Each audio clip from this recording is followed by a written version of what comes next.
Rasulullah, dalam mengenangmu kami susuli lembaran sirahmu. Pahit getir perjuanganmu membawa cahaya kebenaran.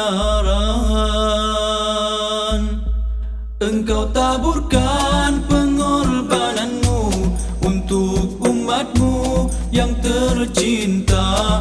Biar terpaksa tempuh derita, cekalnya hatimu menempuh ranjaunya. Tak terjangkau tinggi pekertimu, tidak tergambar indahnya akhlakmu, tidak terbalas segala jasamu. Sesungguhnya engkau Rasul mulia, tabahnya hatimu menempuh dugaan